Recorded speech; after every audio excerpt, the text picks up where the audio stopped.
ninth day of Vijayadashami as Dasai celebrations slowly move towards its climax. Dasai, the biggest festival of the country this year, has been understandably subdued in the face of the ongoing pandemic. As the lethal coronavirus continues to raise its ugly head, the onus is on the Dasai revelers to celebrate the ongoing festivity more responsibly. Good morning, I'm Sarah Chitrakar and these are the top stories of the hour. Mahanavami being celebrated today as people offer special prayers to Goddess Durga. Experts urge people to avoid gatherings and largely remain indoors. COVID-19 death tally climbs to 842 with 13 deaths reported. Dispute between the federal and provincial government regarding cost-free treatment for COVID-19. Massive disparity in the government's revenue collection and expenditures affect the budget for development projects.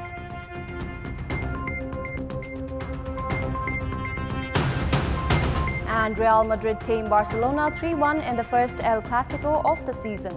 The win a big boost for under pressure Zinedine Zidane.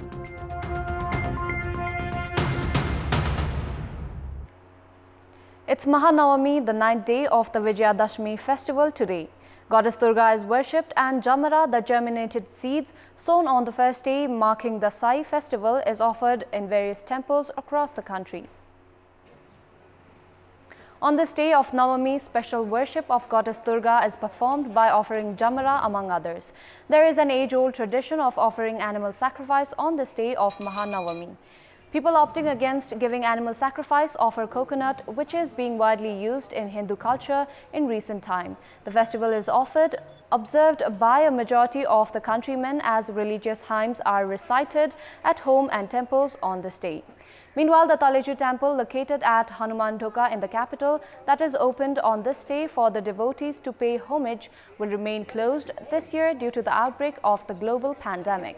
Likewise, majority of the Durga shrines across the country has been closed considering the coronavirus pandemic this Dasai, as the government has urged all members of the public to adopt maximum precautions while celebrating the festival.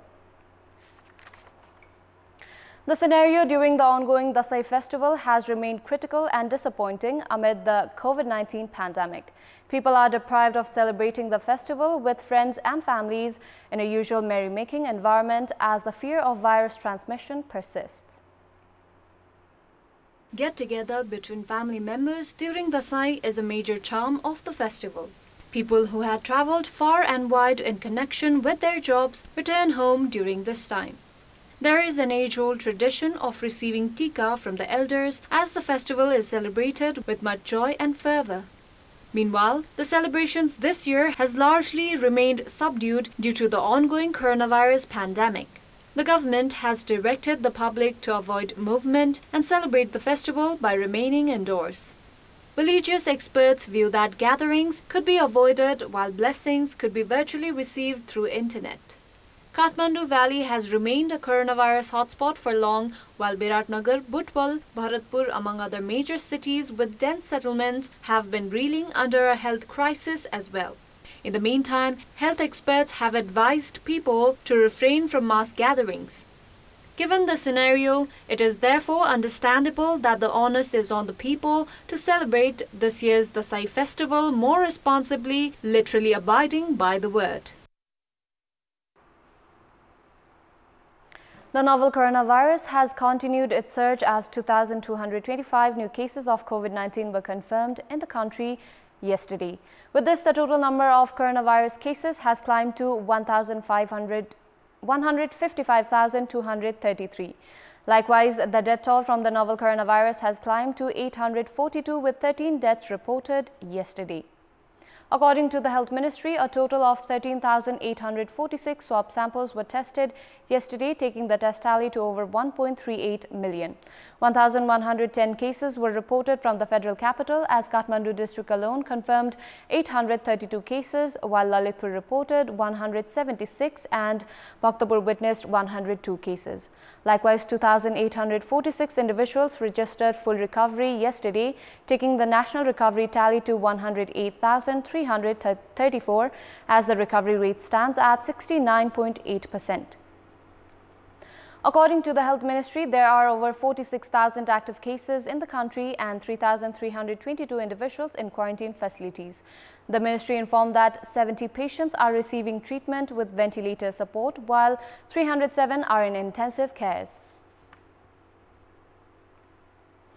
There has been a dispute over the central government's recent decision of not offering cost-free treatment for COVID-19 patients. Hospitals have started asking for deposits from patients following the central government's decision.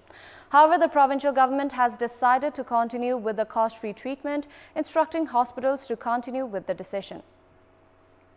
The central government on the 18th of October announced that the COVID-19 patients would have to bear the cost of treatment from the same day onwards. Immediately after the decision, BP Koirala Institute of Health Sciences started charging treatment cost, saying that the institute incurred a loss of 800 million rupees in the past 7 months.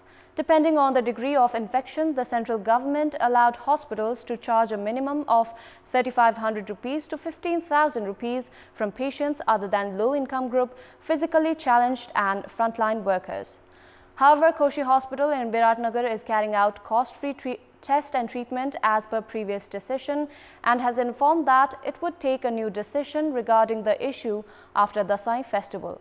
Several hospitals in Province 1, Bagmati, Gandaki and Lumbini provinces have been offering free test and treatment despite the central government's decision. Many hospitals under the central government have already begun charging patients, while hospitals under the provincial government are still indecisive. Experts have opined that the decision from the provincial government is commendable at a time when the central government has stepped back from cost-free test and treatment. However, there is not enough room to feel optimistic as bigger hospitals are under the jurisdiction of the central government. The global pandemic has severely dented the government's revenue collection. Despite the dwindling economy, the government has not been able to reduce perks and facilities of leaders and civil servants. Instead, the government has been charged of spending on titles where it could have maintained a frugal approach. The scenario has thus led to budget crunch for development sectors, while resource management has remained equally challenging. The government collected 186.58 billion rupees in revenue until the third week of October.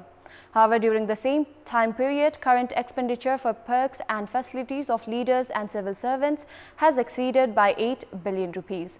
The data show that government has been facing challenges in cost management. However, the government has failed in curbing such expenditure as it has been forming unnecessary committees and appointing officials in such bodies, increasing financial burden to state coffers.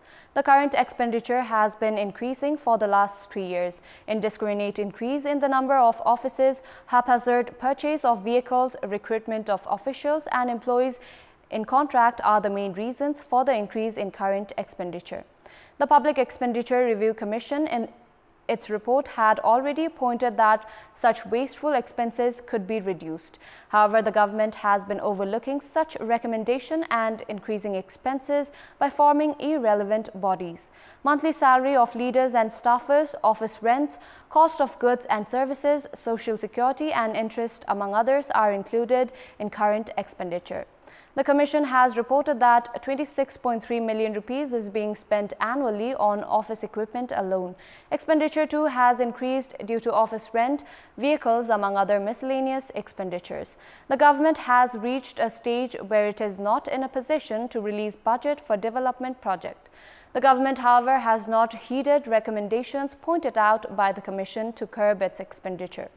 The government, despite announcement to adopt austerity in expenditure, is yet to abide by its commitments to further tax an already ailing national economy.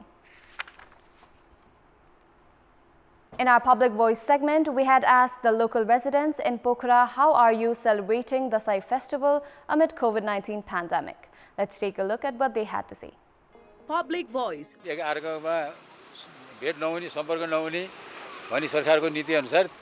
त्यही अनुसार ticket वाला चलाउने विचारमा छौँ। टिका थापेर आशीर्वाद लिने चलन थियो, त्यसलाई चाहिँ अहिले हामीले बन्देज गरेका छौँ र सीमित घरमा रहेर दसैँ मनाउने योजनामा हामी छौँ। जे छ एकदम सामान्य तरिकाले मनाऊ हैन चाडपर्व। यो भनेको फेरि आगुम पनि सधैँ वर्षैपछि आउने चिज हो। मेरो आफ्नो परिवारहरू इष्टमित्रहरूलाई पनि व्यक्तिगत रूपमा हामीले फोन गरेर सम्पर्क गरेर आफ्नो घरमा मनाउने भनेर चाहिँ जानकारी गरिसकेको स्थिति छ। सबैको घरै जाने त्यस्तो पनि विचार गरेको छैन।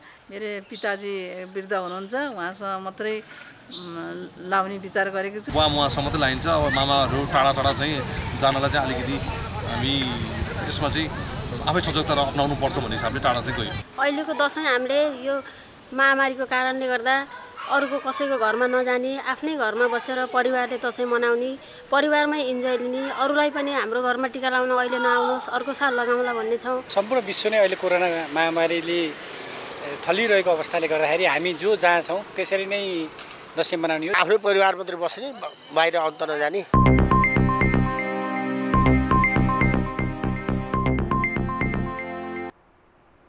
Time now for our segment Public Pulse, where you text us with your opinion. Public Pulse. Here's the question: what could be the reason for the government's inability to curb on civil servants' perks and facilities? Your options are A. lack of willpower, B. fleecing national coffer, and C. fear of non-cooperation. The voting is on. Type NEWS, select your option A, B or C and send it to 34001 to share your opinion with us. And those were our latest headlines. Thank you for watching. Have a good day.